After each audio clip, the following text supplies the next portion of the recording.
What's happening, guys? Sam Adams here, and welcome to the Jampack report for July the 31st of 2019. Of course, for those that are brand new to the program, this is a daily gaming news podcast hosted 5 days a week, Monday through Friday, live on twitch.tv/Samuel Adams if you did want to catch the show live. But then it's taken down and put up on youtube.com/Samuel Adams Media, as well as podcast services around the world if you did want to catch the audio version of the show while you're running, on your way to work, whatever you might be doing. I've got you covered as far as the different types of content go. Now, what are we going to be talking about today? It seems that Crash Team Racing is adding microtransactions to the game, even though during a panel there was a confirmation there would be none within the game after its release.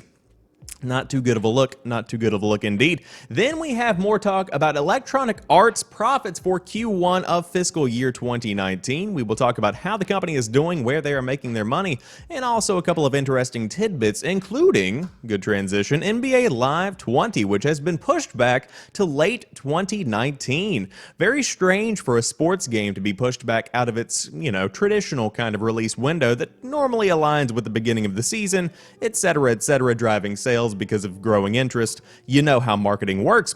Then, The Outer Worlds is coming to the Nintendo Switch. We have some talk about Troy Baker and a statement he has made on Death Stranding that I kind of wanted to talk about for just a few moments, talking not necessarily about the game as a game, but more so about a piece of content that is going to, quote, move the medium forward. So that's kind of interesting.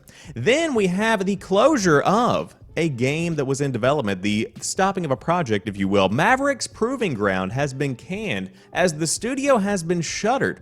We will talk more about that. And finally, speaking of Battle Royale games, Respawn has announced the Apex Legends Preseason Invitational tournament. And of course, we will talk about how you can get in on that. Guess what? It's invitation only, hence the name. But again, if you are brand new to the show, I do hope you enjoy what I bring to the table. And without further ado, let's go ahead and dive into today's top gaming news. First off, Crash Team Racing adds real money microtransactions with the next update.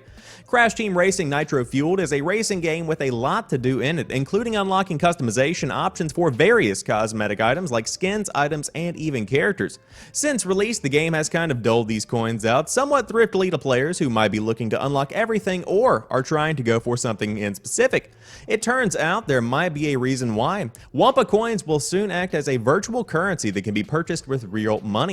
At least, according to this new Activision blog post. As part of the game's Grand Prix, which is, by the way, also introducing a lot of things to spend Wampa coins on, the currency can now be purchased from the console stores in bundles. To be clear, this is not meant to be the old way. What? To be clear, this does not mean the old way is going away.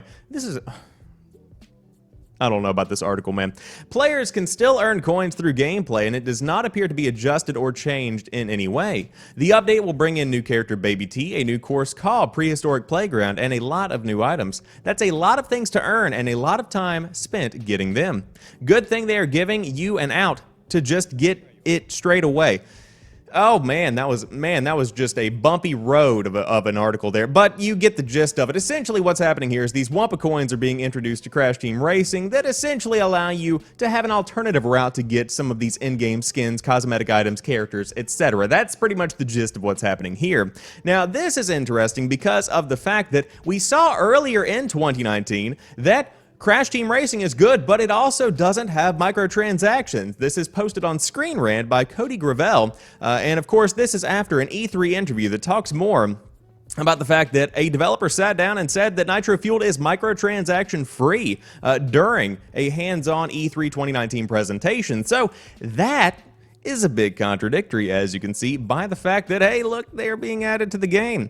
And I want to talk about this not necessarily because I'm one of those that is distraught at the idea of microtransactions being added to Crash Team Racing, because quite frankly, I'm not, and quite frankly, I kind of expected this to be happening all along. But the fact that it was done in such an underhanded way, a kind of under the table, slide them in after the reviews have come out, judging the game based off of the game itself and not the mechanics within the game, that I don't like like that much. Of course, if the game had come out and microtransactions had been included in the game, could it have knocked it down in the review front by a point or two? Potentially, but be upfront about how you are going to be charging players to experience the game. Now, I will say this is a bit of a different situation because this is entirely optional. This is not something that you feel compelled to actually buy. Wampa coins are something of an add-on piece of DLC, if you will, an alternative way to earn these cosmetics within the game. You can still earn them just through playing the game, albeit at a slower rate, but that's kind of how the game is meant to be played. You play the game, you earn the things, you get better skins because you've spent more time in the game. That's how these mechanics are supposed to work.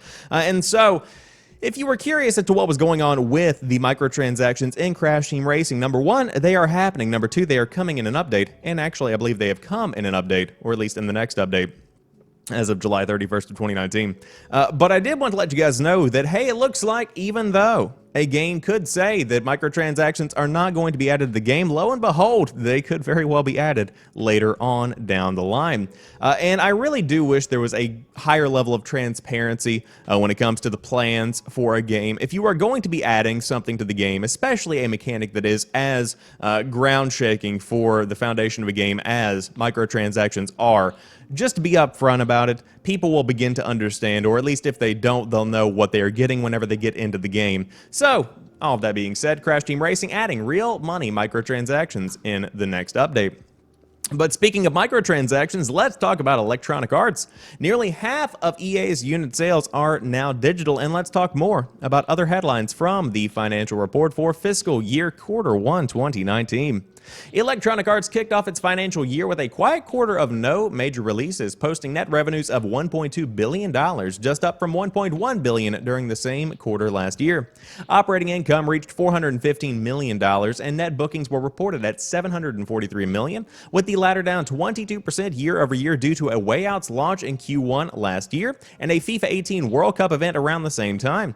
EA's net income of $1.4 billion was a high outlier in its numbers due to an income tax benefit EA is receiving, with $1.1 billion of that benefit coming in during Q1 and a remaining $620 million expected in Q2. Notably, EA's digital sales are up 7% year over year, and 47% of its total unit sales now digital across all games. Mobile growth is down 17% year over year to $122 million in net bookings. Other highlights include The Sims 4 expansion packs and Game Pack downloads being up 55% year over year, and Star Wars Galaxy of Heroes reporting nearly 80 million players life to date. There was no specific update on total Apex Legends player numbers, and hasn't been since EA reported 50 million monthly players in its last launch month of March, but EA did confirm that the game is seeing between 8 and 10 million active players a week. That's still pretty impressive. CEO Andrew Wilson and CFO and COO Blake Jorgensen, there was a lot of OOs and Cs in that, said on the company's investor call that Q1 is anticipated to be the company's quietest quarter of the financial year with no major new releases. Q2, of course, is expecting to see FIFA 20, Madden, NFL 20, NHL 20, and Sea of Solitude, while Q3 will have a new Need for Speed title, a new Plants vs. Zombies title, Star Wars Jedi Fallen Order, and NBA Live 20, which we'll talk about here in just a few moments. Nothing yet has been announced for Q4. That sets EA up for its full year projections of $5.4 billion in net revenue, $5.1 billion in net bookings, and $2.8 billion in net income, including the aforementioned income tax benefit. In Q2, EA expects to see net revenue of $1.3 billion, net bookings of $1.2 billion, and a net income of $776 million, of which $620 million will be from tax benefits, just in case you wanted to feel like a small speck on the financial spectrum of Electronic Arts today. So, with all of those numbers being thrown at you, let's digest all of this just a bit. We aren't going to be talking about net incomes because guess what? Video game companies are making a ton of money in 2019. No shocks there, no surprises, nothing at all really to be shocked about there. What I do want to focus on is nearly half of the sales are digital. This kind of coincides with what we saw yesterday from the PlayStation numbers. Of course, now the majority of people are buying digital instead of physical on the PlayStation front. So I think we are beginning to see an industry-wide shift, and that's kind of something that's pretty impressive overall. I think it's going to be definitely something that we see in the next generation, and I saw a couple of people talking on Twitter about the fact that digital was becoming such a big part of the industry in 2019. And number one, this is a shift that has been growing year over year, time and time again, but I don't think physical is going to be going away anytime soon. I think that within the next 10 to 15 years, you could see a giant shift towards digital, but I think that we are still going to be seeing these physical products for the better part of at least the next generation. And as more people begin to get into not only digital, but also streaming, as Game Pass and I suppose even products like Stadia continue to grow and flourish and evolve, you are going to be seeing more people get behind that specific kind of content consumption as compared to going out and buying a game specifically. So, with that being said, digital becoming a bigger part of Electronic Arts' lineup, and on top of that, we also have a pretty quiet Q1. Nothing really shocked here, or nobody really shocked here since there were no big major releases, but I suppose we will see what Q2 brings, which is interesting because we do have a ton of sports titles releasing. Of course, Madden is going to carry the Q2 numbers if I did have to predict exactly what's going to be going down, because again, you have a lot of games coming out in Q2 that are sports related. FIFA 20, of course, going to be bringing in a ton of money as well. But then Q3 could be an interesting one. That's the most interesting one coming up soon because, again, you have a brand new Need for Speed, which is probably going to sell relatively well considering the, I guess, notoriety of the Need for Speed franchise. But on top of that, Star Wars Jedi Fallen Order, one of the year's most anticipated games, a linear story-based Star Wars game that people have been asking for years, is going to be coming out as well. So that one could be a pretty interesting little tidbit of information. But I will say, in the chat, OKS Teeler chiming in on the digital front, I have not bought a physical game in years. Even my Switch is all done over the web. See, that's what I'm saying. We are beginning to see this trend. We are beginning to see a shift towards more digital. Now, Deathpunk says, I bought a hard copy of RE4 from GameStop a couple of months back. Well, there you have it. You have the aftermarket becoming a bigger part of people's gaming habits. I do tend to buy physical games, and they are tending to be used because they are tending to be cheaper. I totally get that, and I don't think physical is dying, but I think that when people are buying brand new games, especially on platforms like the Switch, on platforms like the PlayStation, on platforms especially on PC, you are beginning to see this shift towards digital, and I think that's something that's definitely going to be a big part of the next gen. But with that being said, EA doing fairly well on the front, considering Q1 was an incredibly quiet quarter, but more interesting, NBA Live, a yearly sports game, has been delayed to late 2019. The publisher says it's planning a different approach to the game. I suppose that would be an understatement considering that it's not releasing towards the beginning of the NBA season. Okay then. EA Sports has been unusually silent about NBA Live 20. The game's absence from EA Play even sparked fears that it was slated for cancellation. Luckily, fans only have to wait a few more months. Polygon noted that EA released a financial report on Tuesday listing the basketball game in the third fiscal quarter of 2019, which means it will be released between October 1st and December 31st. The game was initially expected to hit stores in September during the same week as last year's NBA Live 19. The publisher said that changes are in store for NBA Live, hence the reason for the delay. We are planning a different approach to NBA Live this year and will have more to share in the quarter ahead, an EA rep told Polygon. An executive on the company's earnings call confirmed that it's still excited to bring NBA Live 20 to market soon. Of course they are, because it's a game they're trying to sell. At the very least, fans can rest assured that the soundtrack for NBA Live 20 is in the works. DJ DDP, what the heck is that, posted on Instagram that they were honored to be working with EA Sports on creating the soundtrack for the game. Worries that EA Sports will end up axing Live 20 weren't all irrational, given the publisher's track record. EA has not been afraid to shutter games that just weren't ready for prime time. Its decision to shelve NBA Elite 11 in 2010 led to a 4-year-long hiatus, and the publisher canceled NBA Live 17 in order to spend more time working on what became NBA Live 18. Meanwhile, EA competitor 2K Sports is expected to release NBA 2K20 on September the 6th, and in-game footage featuring #1 draft pick Zion Williamson and the game's first female referee was released earlier yesterday. And so, I think that NBA Live 20 is definitely going to be an interesting game that we will inevitably be talking more about. But what exactly is going on behind the scenes? That's the biggest thing that I want to bring to the table because, of course, the competition has always been between NBA Live and NBA 2K. 2K has traditionally come out on top. There has not been a genuinely good NBA Live game in quite some time. They're not horrible, but it's just kind of like the cousin, if you will. It's kind of like whenever you were a kid and would go go over and play games at your friend's house. He had the good controller. The good controller is NBA 2K. Then you got the bad controller. That's NBA Live, the one with the wonky joystick and the R2 button that didn't work that well. That's essentially NBA Live. Not saying that it's broken, not saying that it's totally bad. I'm just saying it's not up to par of NBA 2K. And so what exactly is happening here? Are they working more on the game behind the scenes to make it a true competitor to NBA 2K? Are they trying to get to the level of NBA 2K? It's still up in the air as to what exactly this delay is going to be trying to accomplish, and also when the game is actually going to come out. In my opinion, if you release this any later than, I would say, October, if it's coming out in November or December, you are beginning to really hemorrhage when it comes to how many people are going to be going back and actually picking up the game if it is going to be a full $60 game.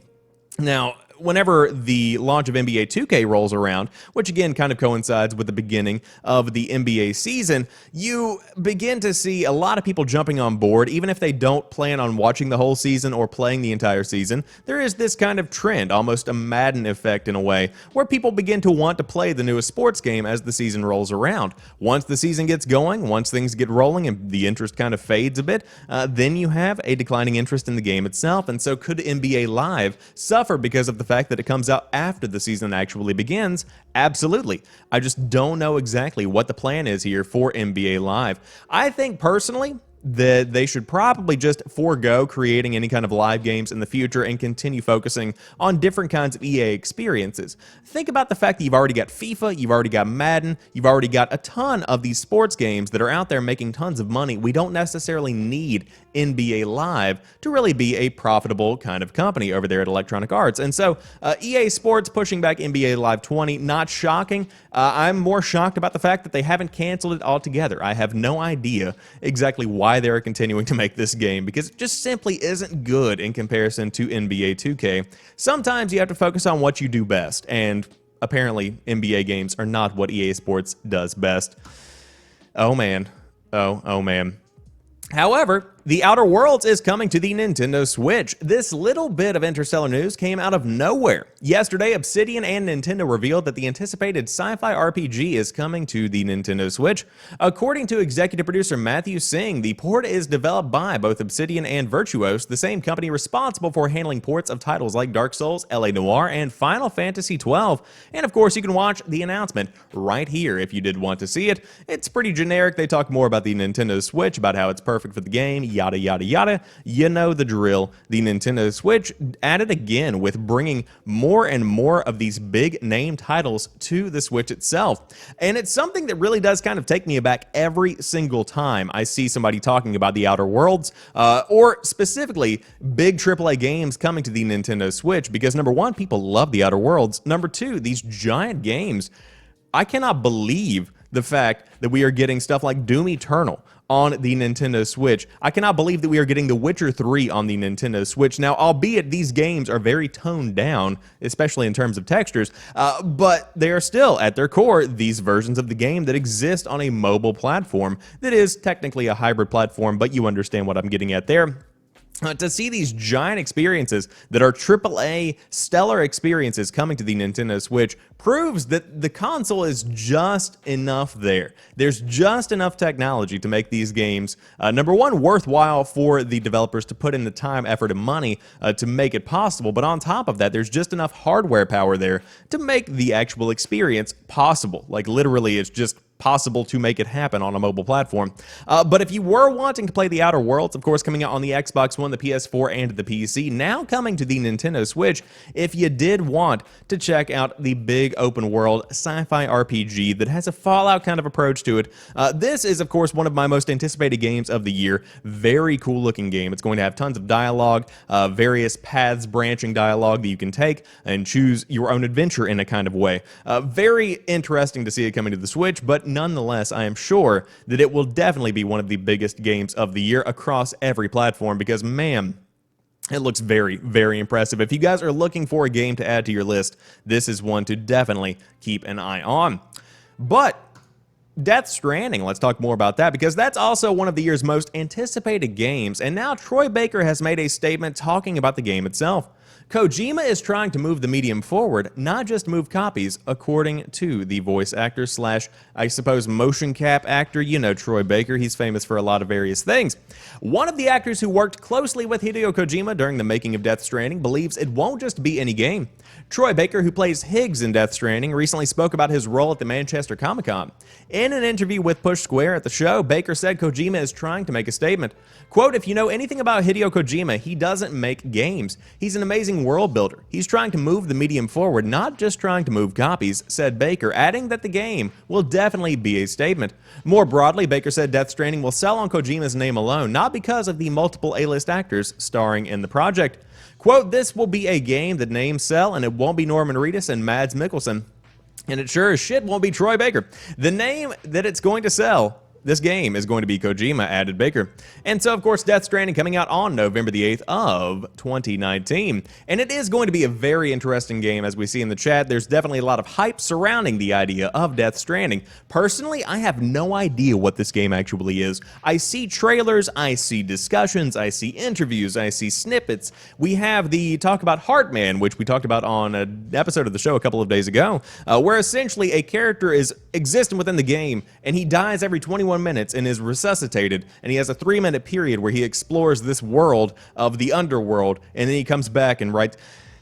I don't get it. So Hideo Kojima has a mind that just isn't compatible with regular human beings, and it is something that is so impressive, and I just don't even know how to describe it. With that being said, what exactly is happening with Troy Baker? What is this statement trying to say? Yes, this is going to be moving the medium forward. I think when it comes to what Kojima has done to date, we see a lot of his collaboration with gaming companies. We see stuff like Metal Gear Solid, which is at its core a game. That is what Metal Gear Solid is. And so whenever you are moving towards this new creative front that Kojima has been, able to kind of inhabit since he departed ways with Konami, you do have more creativity, you do have more ability to create something that is an experience, to build a true world that isn't necessarily focused on what you do within the game, but about the game itself and the story within the game and the statement that can be made. And so I think that's what you're going to be getting from Death Stranding. Again, I have no idea exactly what's going to be happening here, but it is going to be only on PS4. It is a PS4 exclusive being published by Sony.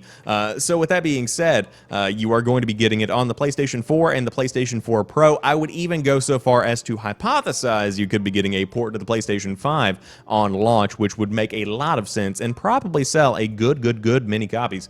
But Deathpunk in the chat says, and I feel like Death Stranding is going to be really abstract. Oh, you don't even know. I mean, I haven't had any hands-on experience with it either, but oh yes, it's going to be one of the most abstract games you have ever seen in your entire life. I would say after you play the entire game, there's a high chance you still don't know what's going to be going on. But that's just my 2 cents. Still going to be an interesting one for the majority of 2019. However, let's talk about a game that is not going to be coming out in 2019, or 2020, or 2021. This is very disappointing to me. 1,000-player Battle Royale Mavericks Proving Ground has been canned as the studio has been shuttered. Due to insufficient funding, the development has now ceased. Now, I will say, this is a game that I was actually super excited about. I was pumped about Mavericks Proving Grounds because it took the scale of PUBG, the massive open world experience that was PlayerUnknown's Battlegrounds when it first launched, and blew it up to where it was supposed to be 1,000 players. Then we saw it kind of knocked back to about 400 players, which is still, again, 4 times the size of the standard PUBG round. Now, we will never know exactly what that was going to look like in its full form. Sorry, Battle Royale fans, but that 1,000-player Battle Royale game nobody could stop talking about on Reddit is no more. Ever since it was announced as Project X back in 2017, not the movie where there's a giant party, but more so the game, Mavericks Proving Grounds was tossed around as the potential future for the Battle Royale genre. The original plan was to have 1,000 concurrent players in a single world with up to 400 people playing the PvP mode at the same time on a stalking. That's right, a stalking, according to Eurogamer, 12-kilometer by 12-kilometer map. It sounded incredibly ambitious, possibly too ambitious, as UK studio Automaton Games has now gone into administration. Paul Cooper and Paul Appleton were appointed joint administrators of Automaton Games Limited on July the 30th of 2019, the studio announced on its website. Please be advised that due to insufficient funding, the development of the Mavericks Proving Grounds game has now ceased. The joint administrators are in the process of licensing the Deceit game, so there will be no change in the live operation and provision of this game.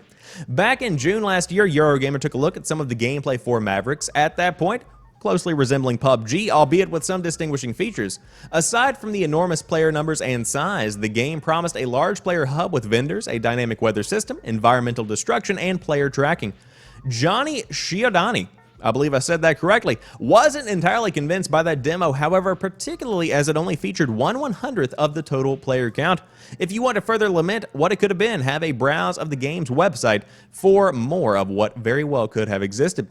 This is the second game using Spatial OS to be canceled this year, as Worlds Adrift by Bossa Studios bit the dust back in May. Created by Improbable, Spatial OS is a cloud platform that allows a single game world to be split across multiple dedicated servers at once, thus allowing for a larger map size, player counts, and more complex features.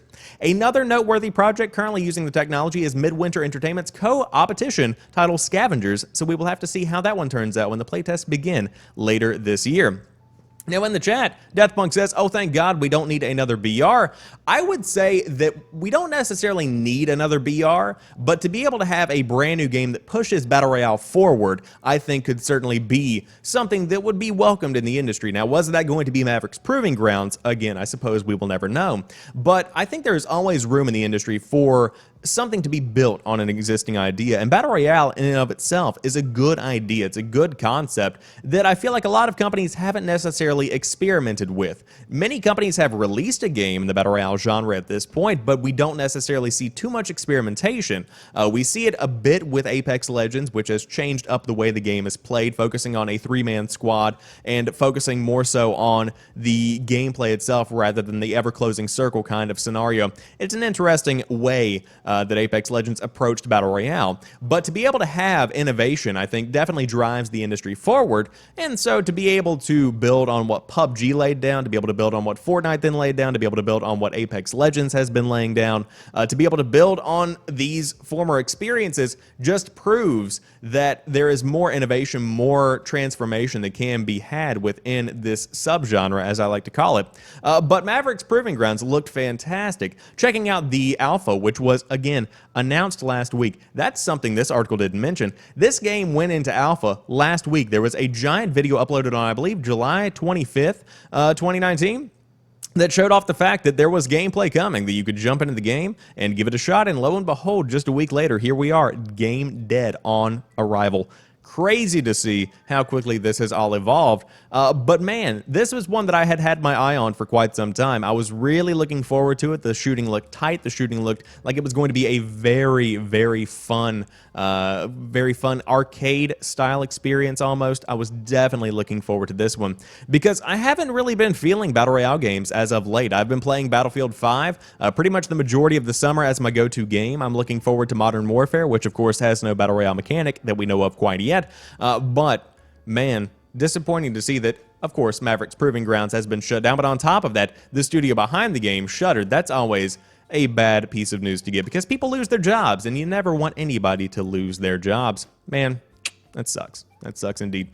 But speaking of Battle Royale games, Respawn announces the Apex Legends Preseason Invitational Tournament if you did want to get into the competitive scene of Apex Legends.